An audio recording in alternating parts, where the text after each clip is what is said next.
Hello, मैं आपका अच्छा दोस्त कृष्ण और आज मैं लाया आपके लिए द अमेजिंग स्पाइडरमैन इशू 27। इस कहानी के अंदर हम देखेंगे कि स्पाइडरमैन इस अड्डे से कैसे निकलता है। कहानी की शुरुआत में हमें दिखाया जा रहा है कि ग्रीन गॉब्लिन ने सबके सामने स्पाइडरमैन को पेश कर दिया है और वो लोग स्पाइडरमैन को चेन से बांध लेते हैं और कहते हैं कि अगर ये निकल गया इस चेन से तो हमारे लिए काफ़ी प्रॉब्लम होने वाली है। और फिर सब लोग कहते हैं जल्दी से स्पाइडरमैन का मास्क उठाओ। और जिस आदमी ने पुलिस को खबर की थी वो भी वहीं पे अभी भी मौजूद है। और तभी वो लोग स्पाइडरमैन का मास्क उठाने ही वाले होते हैं कि स्पाइडरमैन को होश आ जाता है और वो झटपटाने लगता है और उसके पास खड़े दोनों आदमियों को हटा देता है। और उस पर क्राइम मास्टर और ग्रीन गॉब्लिन एक साथ अटैक करते हैं, लेकिन स्पाइडरमैन उसे डॉज कर लेता है। स्पाइडरमैन पे सारे गुंडे एक साथ अटैक करते हैं। स्पाइडरमैन उससे जैसे तैसे लड़ता है और फिर तभी वहाँ पे आता है पुलिस। और फिर हमें दिखाया जाता है कि पुलिस सारे गुंडों से निपट रही है, जहाँ स्पाइडरमैन भी यही काम में लगा हुआ है और वो अपनी पूरी ताकत लगाता है और उस चेन को तोड़ देता है। और तभी ग्रीन गॉब्लिन और क्राइम मास्टर स्पाइडरमैन पे एक साथ अटैक करते हैं। स्पाइडरमैन अपने कैमरा लगा लेता है ताकि वो इस सब माहौल को अपने फ़ोटोज़ में कैद कर सके और फिर वो लड़ने निकल जाता है। और फिर हमें दिखाया जा रहा है कि स्पाइडरमैन एक के बाद दूसरे गुंडे को मारे जा रहा है, मारे जा रहा है, मारे जा रहा है। और फिर स्पाइडरमैन के थोड़े बहुत कपड़े लूज़ हो रहे हैं, लेकिन उसे इस बात का कोई फ़र्क नहीं है क्योंकि उसके पास ये सब करने का टाइम। तभी ग्रीन गॉब्लिन स्पाइडरमैन पर अटैक करता है, लेकिन स्पाइडरमैन उसे डॉज कर देता है। फिर क्राइम मास्टर स्पाइडरमैन पर अटैक करता है, लेकिन स्पाइडरमैन उसे भी डॉज कर देता है। स्पाइडरमैन ग्रीन गॉब्लिन का पीछा करने लगता है। फिर उसे रियलाइज़ होता है कि क्राइम मास्टर उसके लिए बहुत ज़्यादा इंपॉर्टेंट है, क्योंकि उसे डाउट है कि फेडरिक ही क्राइम मास्टर है। और फिर स्पाइडरमैन फेडरिक का पीछा करने लगता है। वहीं दूसरी ओर पुलिस ने आखिरकार सारे चोरों को पकड़ लिया है। और फिर स्पाइडरमैन फ्रेडरिक को, क्या फिर पता नहीं है अभी फ्रेडरिक है कि नहीं, उसका पीछा कर रहा है। और फिर वो एक क्राइम मास्टर एक टनल में घुस जाता है और फिर उस टनल में उसकी गैस छोड़ देता है, लेकिन इस बार स्पाइडरमैन अपने मुंह को अपने जाल से बने मास्क से ढक लेता है और फिर उस टनल से निकलता है। और फिर वो क्राइम मास्टर को खो देता है और वहाँ से निकल जाता है।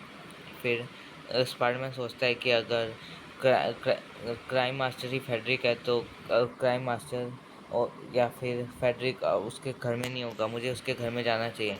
और फिर स्पाइडरमैन को उसके घर पे ट्रेसर मिलता है, लेकिन क्राइम मास्टर या फेडरिक में से कोई भी नहीं। तो वो डेली बिगल जाता है ताकि वो ये साबित कर सके कि क्राइम मास्टर और फेडरिक एक ही है। और फिर वो जेमसन से कहता है, ओए जेमसन, जल्दी से उस फेडरिक को पेश कर। फिर जेमसन थोड़ी देर सोचता है और फिर फेडरिक को बुला लेता है। यह देख के स्पाइडरमैन को कुछ समझ नहीं आता और हमें दिखाया जा रहा है कि पुलिस क्राइम मास्टर का पीछा कर रही है और क्राइम मास्टर को चारों ओर से घेर लिया है। और वो लोग क्राइम मास्टर को पकड़ने वाले हैं और उन्होंने क्राइम मास्टर का मास्क उतार दिया और उसे जेल हो गई है। और फिर वो लोग पुलिस वाले सारे आदमी आते हैं डेली ब्यूगल के ऑफिस में और वो कहते हैं कि आपके आदमी ने हमारी काफ़ी ज़्यादा मदद की।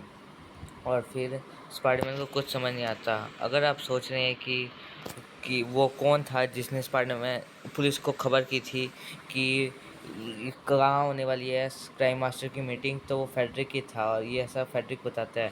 और फिर फेडरिक कुछ फ़ोटो दिखाता है और बताता है कि जब वो बिग मैन था तब उसने क्राइम मास्टर से मिला था और फिर उससे रियलाइज़ हुआ कि क्राइम मास्टर कितनी बड़ी तबाही ला सकता है, तो उसने उसे हराने का प्लान बनाने लगा।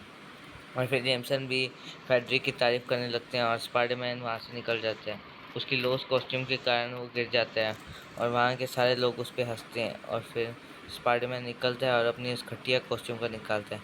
इस बार पीटर पार्कर सोचता है कि वो उसे डेली बुगल में नहीं बेचेगा और दूसरे जगह पे बेचेगा। और इस बार वो दूसरी जगह पे बेचता है जहाँ पे उसे काफ़ी अच्छा रेट मिलता है और वो निकल जाता है।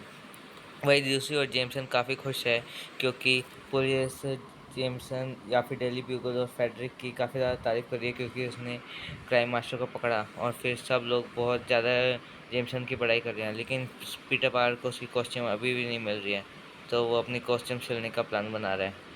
वहीं दूसरी ओर पीटर पार्कर देखता है कि आर्ट में कितना ज़्यादा काम करती है, तो वो कहता है कि हम दोनों मिलके पिक्चर देखने चलते हैं। और फिर हमें पता चलता है कि फेडरिक अपना बोरिया बिस्तर मान के निकल रहा है और वो उसके पास वो मास्क है जिसके थ्रू उसने पुलिस को बताया था कि क्राइम मास्टर कहाँ है। और वहीं दूसरी ओर ग्रीन गॉब्लिन गुस्सा हो रहा है कि आखिरकार स्पाइडरमैन फिर से जीत कैसे गया। उसे बहुत गुस्सा आ रहा है और फिर पीटर पार्कर अपनी आंट के साथ आता है और काफ़ी फिल्म के बारे में काफ़ी ज़्यादा बातें कर रहे हैं और हमारी कहानी का यहीं एंड हो जाता है।